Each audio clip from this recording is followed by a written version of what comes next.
Hi friends, welcome to Arfan kitchen. இன்றைக்கி நம்ம பார்க்க போகிற ரெசிபி வீட்டிலையே சிம்பிளாக பேக்கரி ஸ்டைலில் எப்படி பீட்ரூட் அல்வா செய்கிறதுன்னு பார்க்கலாம். அதுக்கு நான் பீட்ரூட்டோட தோல்கள்லாம் நீக்கிட்டு இந்த சைஸுக்கு சின்ன சின்னதாக கட் பண்ணி வச்சுருக்கேன். இதை மிக்சி சாரில் சேர்த்துக்கோங்க. இன்றைக்கி நான் பிளெண்டர் மிஷினில் சேர்த்து அரைக்க போகிறேன். 2 கப் பீட்ரூட் எடுத்திருக்கேன். நம்ம எந்த கப்பை சூஸ் பண்ணுறோமோ அதே கப்பில் தான் எல்லா மெஷர்மெண்ட்டும் பண்ண போகிறோம். அதனால் ஏதாவது ஒரு கப்பை நீங்கள் கரெக்டாக சூஸ் பண்ணி எடுத்துக்கோங்க. ஃபஸ்ட்டு இதில் தண்ணி சேர்க்காமல் நல்லா கொரப்பாக அரைச்சி எடுத்துக்கலாம். அரைச்சி எடுத்ததுக்கப்புறமா நம்ம பீட்ரூட் எடுத்த அதே கப்பில் ஃபஸ்ட்டு ஒரே ஒரு கப் தண்ணி ஆட் பண்ணி நம்ம இதை நல்லா வலுவலுன்னு அரைச்சி இதிலேருந்து நம்ம ஜூஸ் எடுத்துக்க போகிறோம். இப்போ பாருங்கள், ஜூஸ் எல்லாம் அழகாக ரெடி ஆயிடுச்சு. இதை ஒரு க்ளீனான வடிகட்டியில் நல்லா ஃபில்ட்ரு பண்ணி எடுத்துக்கலாம்.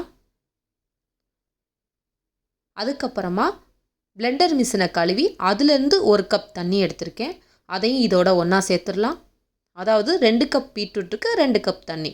1 கப் தண்ணி நம்ம அரைக்கும் போது யூஸ் பண்ணோம். அதுக்கப்புறம் பிளெண்டர் மிஷினை கழுவி 1 கப் தண்ணி எடுத்திருக்கோம். ஸோ 2 கப் தண்ணி இதை அதோட சேர்த்துடலாம். சேர்த்துட்டு ஒரு ஸ்பூன் வச்சு நல்லா அமுக்கி இதில் உள்ள எல்லா ஜூஸையுமே நல்லா ஃபில்ட்ரு பண்ணி எடுத்துக்கலாம். இதில் சுகர் மட்டும் கலந்து நீங்கள் குழந்தைகளுக்கு ஜூஸாக கூட கொடுக்கலாம். இப்போ நம்ம ரெடி பண்ணி வச்சுருக்க ஜூஸில் எந்த கப்பில் பீட்ரூட் எடுத்தோமோ அதே கப்பில் 3/4 கப் கார்ன்ஃப்ளவர் மாவு, அதே கப்பில் 3/4 கப் சர்க்கரை சேர்த்துட்டு நல்லா இதை மிக்ஸ் பண்ணிக்கோங்க. எந்தவித கட்டியும் இல்லாமல் நீங்கள் நார்மல் கரண்டியில் கூட நல்லா மிக்ஸ் பண்ணிக்கலாம். பீட்ரூட் ஆல்ரெடி நல்லா ஸ்வீட்டாக இருக்கும். அதனால நான் 3/4 கப் சர்க்கரை சேர்த்துருக்கேன். நீங்கள் அதிகம் இனிப்பு சாப்பிட்றவங்களா இருந்தால் 1 கப் கூட சேர்த்துக்கலாம். நெக்ஸ்ட்டு ஒரு ட்ரையரில் 1/4 டேபிள் ஸ்பூன் போல் நெய் விட்டு ஃபுல்லாக அப்ளை பண்ணிக்கோங்க. நார்மல் பாத்திரத்தில் கூட நீங்கள் நெய் அப்ளை பண்ணிக்கலாம். அதுக்கப்புறமா ஒரு 10 போல் பாதாம், முந்திரி சின்ன சின்னதாக கட் பண்ணி வச்சுருக்கேன். அதையும் உள்ளே சேர்த்துடலாம். இது ஒரு ஓரமாக இருக்கட்டும். நெக்ஸ்ட்டு கடாயில் நம்ம ரெடி பண்ணி வச்சுருக்க பீட்ரூட் ஜூஸை நம்ம இதில் சேர்த்துக்கலாம். சேர்த்துட்டு இதை ஃபஸ்ட்டு நம்ம மீடியம் ஃப்ளேமில் வச்சு ஒரு 2 நிமிஷம் கிளறி விட்டுக்கிட்டே இருக்கணும். ஒரு 2 நிமிஷத்துக்கு அப்புறமா லைட்டாக இதில் கட்டிப்படுற மாதிரி திரண்டு வரும். அந்த டயத்தில் நம்ம லோ ஃப்ளேமில் வச்சுக்கணும். பாருங்கள், லைட்டாக திரண்டு வர ஆரம்பிச்சிருச்சு. இந்த ஸ்டேஜில் நம்ம லோ ஃப்ளேமில் வச்சிடணும். கடைசி வரைக்கும் லோ ஃப்ளேமில் தான் குக் பண்ணணும். இல்லைனா சீக்கிரமாக அடி பிடிச்சிரும், இல்லைனா கட்டியாயிரும். இப்போ கரண்டி எடுத்துடாமல் நம்ம நல்லா மிக்ஸ் பண்ணி விட்டுக்கிட்டே இருக்கணும். நம்ம களி எப்படி கிளறுவோமோ அதே மாதிரி இதை நல்லா கிளறி விட்டுக்கிட்டே இருக்கணும். இப்போ கரெக்டாக ஒரு 5 நிமிஷம் ஆயிடுச்சு. ஒரு ஜாம் பதத்துக்கு இது ரெடி ஆயிடுச்சு. இந்த ஸ்டேஜில் நம்ம இன்னும் ஒரு 2 நிமிஷம் மட்டும் இதை குக் பண்ணால் போதும். ஸோ இதை திரும்ப நல்லா கிளறி விட்டுக்கிட்டே இருங்க. இப்போ கரெக்டாக ஒரு 7 நிமிஷம் ஆயிடுச்சு. இந்த டயத்தில் நம்ம இதில் ஒரு 2 டேபிள் ஸ்பூன் அளவு நெய் சேர்த்துக்க போகிறோம். அதுக்கப்புறமா ஒரு 10 போல் முந்திரி, உங்களுக்கு என்ன நட்ஸ் எல்லாம் விருப்பமோ அதெல்லாம் உள்ளே சேர்த்துக்கோங்க.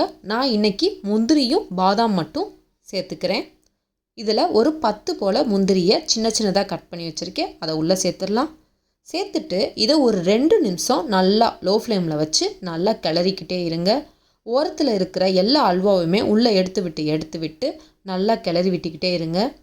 இந்த டயத்தில் நம்ம சேர்த்துருக்க நெய் எல்லாம் வெளியில் கொதிக்க ஆரம்பிக்கும். அது வரைக்கும் நம்ம இதை நல்லா கிளறி விடணும். இப்போ நல்லா ரெடி ஆயிடுச்சு. நெய் அப்ளை பண்ணியிருக்க பாத்திரத்தில் நம்ம ரெடி பண்ணி வச்சுருக்க அல்வாவை உள்ளே சேர்த்துடலாம். சேர்த்துட்டு ஒரு 2 மணி நேரம் இதை நம்ம ஃப்ரிட்ஜில் வச்சு எடுக்கணும். நீங்கள் வெளியில் வைக்கிறா இருந்தால் 3 ஹவர்ஸ் வச்சுக்கோங்க. அழகுக்காக வெளியில் கொஞ்சமாக நட்ஸ் சேர்த்துக்கிறேன். 10 போல் பாதாம் சேர்த்துட்டு இப்போ இதை 2 மணி நேரம் ஃப்ரிட்ஜில் வச்சிடலாம். 2 மணி நேரத்துக்கு அப்புறமா நம்மளோட பீட்ரூட் அல்வா அழகாக சூப்பராக ரெடி ஆயிடுச்சு. வாங்க இதை ஒரு பிளேட்டில் மாற்றிடலாம்.